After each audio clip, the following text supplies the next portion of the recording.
জুলাই আগস্টের অভ্যুত্থানে হওয়া শহীদদের নামে উপজেলা পর্যায়ে 220টিরও বেশি স্টেডিয়াম স্থাপনের নীতিগত সিদ্ধান্ত নিয়েছেন যুব ও ক্রীড়া মন্ত্রণালয়। সকালে জাতীয় সংসদ ভবন এলাকার বিশেষ চাহিদা সম্পন্ন শিশুদের জন্য নির্মিত শহীদ ফারহান ফাইয়াজ খেলার মাঠে উদ্বোধন অনুষ্ঠানে এই কথা জানিয়েছেন যুব ও ক্রীড়া উপদেষ্টা আসিফ মাহমুদ সজীব ভূঁইয়া। ক্রীড়া উপদেষ্টা বলেন, আমাদের 220টিরও অধিক উপজেলা স্টেডিয়াম হবে।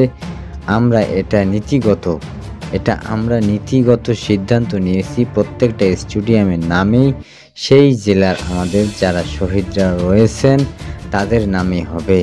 এছাড়া আগামী 2025 সালের পাঠ্য বইয়ে জুলাই আগস্ট গণ অভ্যুত্থান নিয়ে একটি অধ্যায় সংযোজন করা হচ্ছে এবং সেখানে শহীদদের স্মৃতির কথা লেখা থাকবে বলেও জানান ক্রীড়া উপদেষ্টা।